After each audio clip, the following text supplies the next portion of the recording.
Sejam todos bem-vindos aqui ao Resenha do NP Agro. Hoje, sexta-feira, dia 29 de agosto de 2025. Vamos falar um pouco aqui sobre as principais notícias da semana e vamos, mais uma vez, comentar aqui quais são as perspectivas de renda, receita, margens de lucro para os grãos soja e milho aqui esse ano e na safra 2025-2026, que inclusive já começou a ser plantada. Para esses comentários, a gente vai contar com a participação de Fábio Silveira, sócio-diretor da Macro Sector, economista que acompanha aí o setor de agro há muito tempo, sempre nos ajuda. Bom dia, Fábio. Bom dia, Fernando. Muito Tudo bem. bom? Tudo ótimo. Antes da gente entrar no nosso assunto, Fábio, eu só quero chamar a atenção para algumas notícias, inclusive, que vieram à tona hoje, já pela manhã, hoje, sexta-feira, dia 29 de agosto. A primeira delas, importante, a Raízen comunicou, a Raízen, né, joint venture entre Cosan e Shell, maior empresa sucrocoleira aí do país. Enfim, a gente sabe que vem passando por um momento mais complicado, um endividamento muito elevado, alavancagem muito elevada, enfim, tem tomado uma série de medidas para reduzir, para melhorar essa situação, para simplificar seu portfólio, para gerar mais valor para os seus acionistas. E aí, na manhã de hoje, comunicou a venda de 2 usinas lá em Mato Grosso do Sul, no município de Rio Brilhante. As usinas são as usinas de Rio Brilhante e Passatempo, para o grupo Cocal. Essa venda foi fechada por 1,5 bilhão, mais ou menos, o que deve dar algum alívio aí para a situação financeira da Raízen. Ponto 1. Ponto 2, também importante, naquele negócio que a gente aqui, o NP Agro, também deu, e é claro que deu, o negócio entre Marfrig e Minerva, né? A gente lembra que a Marfrig vendeu um pacote de unidades de ativos para Minerva, um pacote aqui que inclui ativos no Brasil, na Argentina, no Chile, no Uruguai, enfim, tudo correndo muito bem na venda desse pacote, só que o CAD lá do Uruguai, né, o equivalente ao CAD, nosso CAD aqui, a Autoridade Regulatória do Uruguai, barrou o negócio no Uruguai.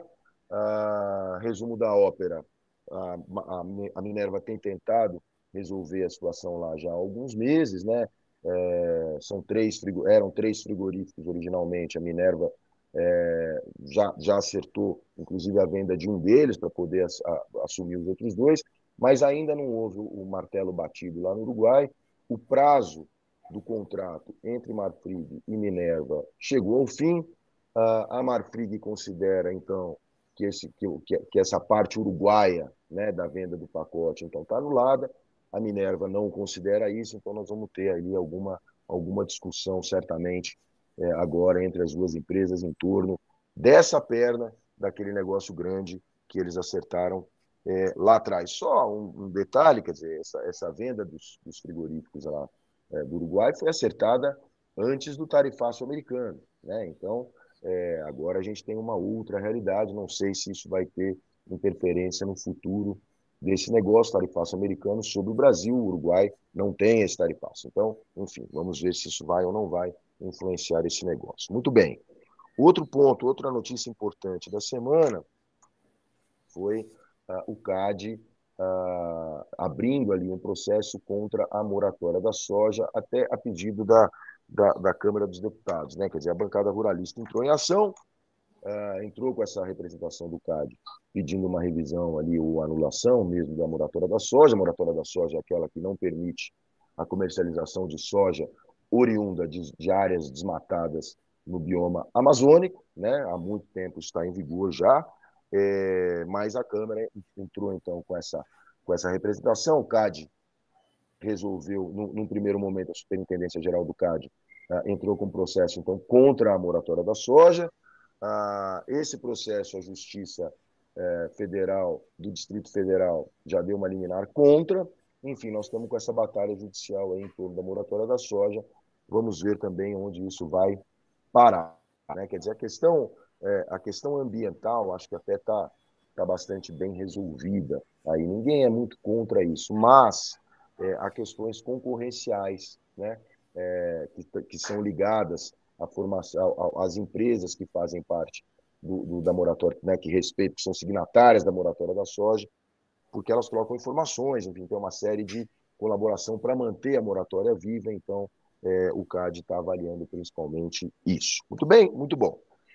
Agora, então, a gente começa a nossa conversa, Fábio, porque você mesmo, na Macrosector, mandou essa semana um material interessante aqui sobre fertilizantes, né? E os fertilizantes, nesse momento, eles são um termômetro interessante do que está acontecendo do ponto de vista de rentabilidade na produção de grãos, né? Então, o que a gente viu na segunda-feira, né? Na segunda-feira, o Instituto Mato Grossense lá de Economia Agropecuária, o nosso IMEA, o IMEA é ligado à FAMATO, a Federação da Agricultura e Pecuária lá do Estado, já soltou aqui um relatório chamando a atenção para o fato de as vendas de fertilizantes para a safra 25-26 de soja, essa que vai começar a ser plantada em Mato Grosso agora em meados de setembro, o ritmo de vendas está bastante mais lento aqui do que nos últimos anos. Isso porque os fertilizantes subiram,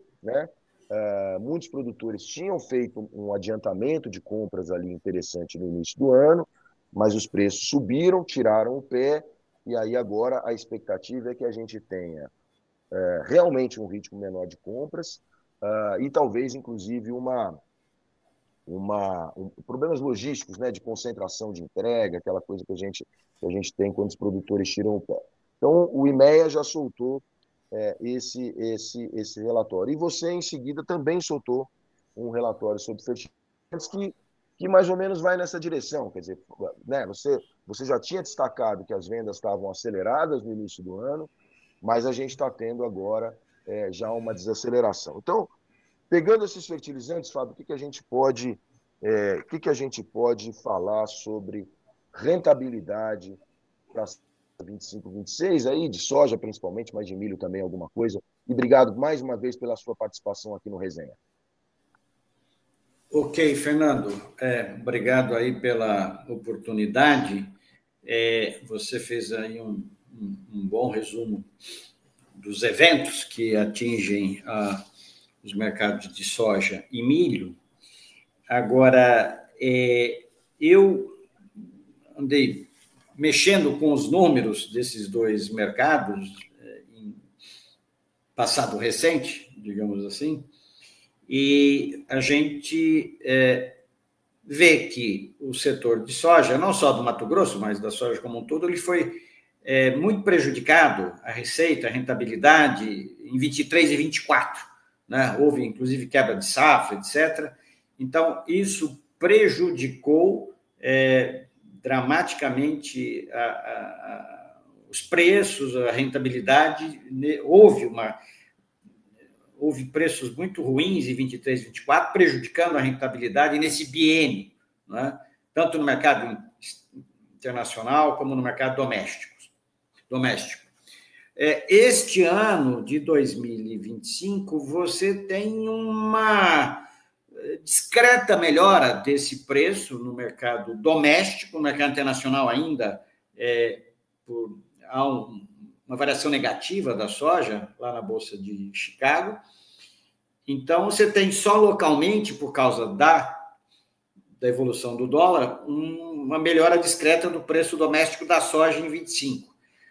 Não vou dizer que isso vai dar um fôlego, mas é um sinalzinho melhor, né, de evolução dos preços da soja em 25, ainda que seja insuficiente para neutralizar a piora de rentabilidade e o problema de inadimplência, que foi muito sério lá no Mato Grosso e também em outras praças, mas principalmente no Mato Grosso. O resumo que eu diria para 2025 é que você tem um preço melhor, muito discretamente, tem uma receita maior, porque houve uma recuperação de produção, então o volume aumentou, então a receita total, ainda que a rentabilidade unitária não seja das melhores, mas a receita como um todo da soja deve aumentar em 25, trazendo um fôlego adicional para os produtores em 25. Em termos de relação de troca, a relação de troca de soja em 23 e 23 e 20, desculpe, em 24 e 25 está muito parelha, elas são equivalentes, né? Houve melhora discreta de preço de soja, mas também houve algum aumento do preço de fertilizante.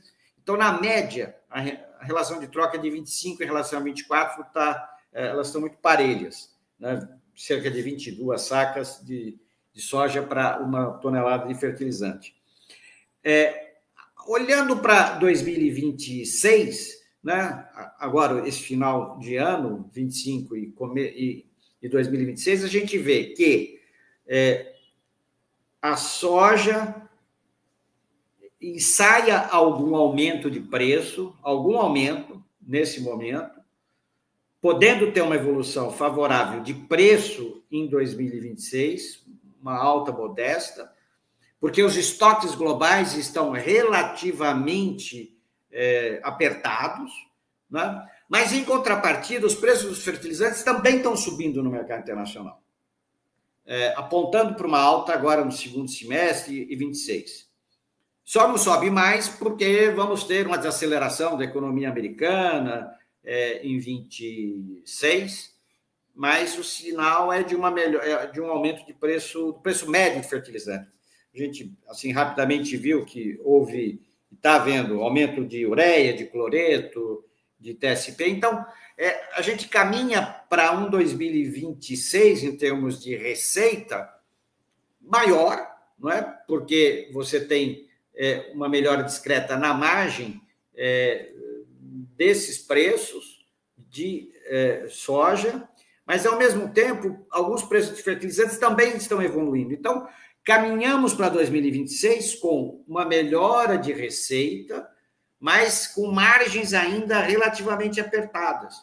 Por isso que, no nosso cenário, a taxa de crescimento de produção para 26, em termos de produção de soja, fica em torno de 3%. Não é um aumento significativo, mas algo que é possível você realizar com essa melhora de receita que tem havido no setor, que essa melhora de receita agrícola para a soja vai permitir algum fôlego para enfrentar todos os problemas relativos à inadimplência e a própria elevação do preço dos fertilizantes. Então, vai ser um ano para a soja de pouco brilho, né? Mas vai ser um ano não tão desastroso como foram os anos de 23 e 24. Na 23 e 24, realmente foram anos muito ruins para o setor.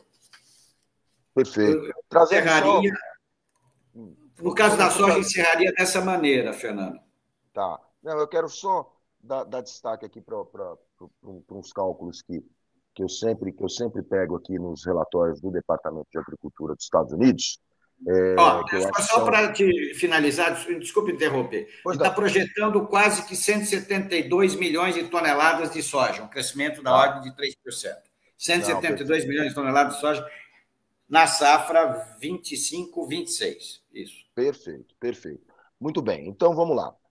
O último relatório do Departamento de Agricultura dos Estados Unidos, ele foi publicado agora no dia 19 de agosto, ele traz novos números aí para o mercado internacional, né, para o mercado mundial dos dois produtos, e aí a gente faz uns cálculos aqui que são sempre interessantes, né? Então, vamos lá. Na safra 2020, aí estou falando, obviamente, no cenário global, e não estou levando em consideração as peculiaridades aqui, as características e os movimentos do mercado brasileiro, né? Claro que vai interferir nos preços também. Estou falando só o retrato mundial, que tem uma interferência muito grande, esse retrato, no comportamento das cotações na Bolsa de Chicago, né? Aí a gente vai ter os prêmios aqui que regulam o mercado doméstico em relação a Chicago, tudo que a gente já sabe, então estou falando aqui de mercado mundial. Só acrescentando uma coisa, e também não está resolvido qual que vai ser o entendimento entre China e Estados Unidos daqui para frente, que pode ter tanto uma melhora como uma piora, então está em aberto também essa variável. É importante sempre assinalar. Exatamente. Então, estou falando de grandes números. 2023, 2024, né? Os estoques finais calculados pelo USDA, lá na safra 2023, 2024, soja, eles representavam 30,1% da demanda total calculada pelo IFE. Então, nós tínhamos estoques finais equivalentes a 30,1% da demanda total mundial, tá certo? 30,1%. Boa parte dos analistas, você também, né, Fábio, considera um ponto de equilíbrio entre 27% e 28%, né? É mais ou menos isso que o pessoal costuma falar que é o ponto de equilíbrio. Seria uma relação ajustada, né? Ou seja, 30,1% está acima de 27%, 28%. Significa que tem soja sobrando, não tem muito espaço para aumento das cotações no mercado internacional. Estamos falando aqui de Chicago, basicamente. Essa relação, na safra 2024-2025, lembramos, né? 23-24, soja, 30,1%. Em 24-25, subiu para 30,5%.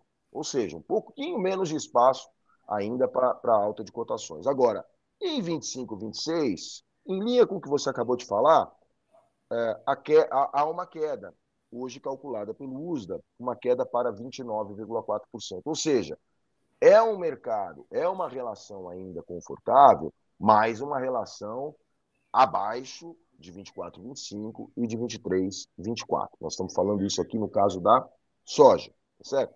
No caso do milho, mesmos cálculos. São os estoques finais em relação à demanda. 2023, 2024, mundo. Estoques finais representando 25,9% da demanda. 24, 25, 22,5. Lembra que a gente falou de um ponto de equilíbrio de 27, entre 27 e 28. Nós estamos falando 24, 25, uma queda para 22,5. E agora 25, 26, mais uma queda. 21,9 é o que o USA está mostrando. Ou seja, por esses números, pura e simplesmente, sem levar em consideração o que pode acontecer entre os Estados Unidos e China, etc., etc., nós estamos falando pura e simplesmente no que depender desses números aqui, nós podemos dizer que os preços do milho eles têm uma possibilidade maior de ficarem elevados ao longo da próxima safra do que os preços da soja. Isso, para o americano, é muito importante porque vai definir muito o rumo do plantio da próxima safra deles, né? E eles ficam muito de olho nessa relação. Então, só chamando a atenção, porque inclusive esses números corroboram a análise que você acabou de fazer. Fábio Silveira, mais uma vez, quer agregar alguma coisa, não? Eu só queria chamar, eu concordo em linhas gerais com o que você está falando, que o milho tem um potencial maior aí de alta de preço, né, pelo que você está falando, porque os estoques são piores, né, estão um pouquinho mais apertados, mas, curiosamente, o mercado tem essas coisas, né, tem umas coisas que aparecem de uma maneira meio inexplicável. Curiosamente, nos últimos 2 meses, as apostas no mercado futuro de milho apontam para um fortalecimento das posições vendidas. Ou seja, os mercados estão apostando numa baixa em que pese o estoque mais apertado do milho relativamente ao da soja. Então, eu diria que é importante decifrar o que está por trás disso, né? Por que o milho, do ponto de vista dos investidores do mercado futuro, estão com viés de baixa. O que será isso? Será algo que aponta uma expectativa de baixa rentabilidade ou produção ou receita do produtor de milho americano em futuro próximo, já que a China vem criando algumas ou colocando algumas cascas de banana em relação à compra de grãos americanos? Então, tem que decifrar um pouco esse cenário, que é o que a gente, você também, procura fazer quase que diariamente. Então, era só isso que eu queria acrescentar, Fernando, que valeria a pena, porque a gente está vivendo um momento aí muito especial, com transição de regras, com mudanças de parâmetros, um mundo um pouquinho mais conturbado em termos de cenário de preço e volume. É só isso que eu queria acrescentar. É isso aí. Bom, a gente agradece demais aqui a participação do Fábio Silveira, sempre nos ajuda muito a entender ou a chamar a atenção para aquilo que ainda precisamos entender, como ele fez agora. Então, muito obrigado, Fábio. Bom, o resenha aqui do NP Agro Está à disposição no YouTube, está à disposição no nosso site, npagro.com.br. Também lá no nosso site você vai ver os textos referentes às histórias, às notícias de Raízen, Marfrig e Minerva e Moratória da Soja, que eu fiz referência no início desse programa. E agradeço demais a atenção de vocês. Estamos lá também na Instagram, LinkedIn, estamos nas mídias sociais, então você pode encontrar o nosso conteúdo onde você achar melhor. E agradeço demais a atenção de vocês. Espero que na semana que vem a gente esteja de volta. Um grande abraço.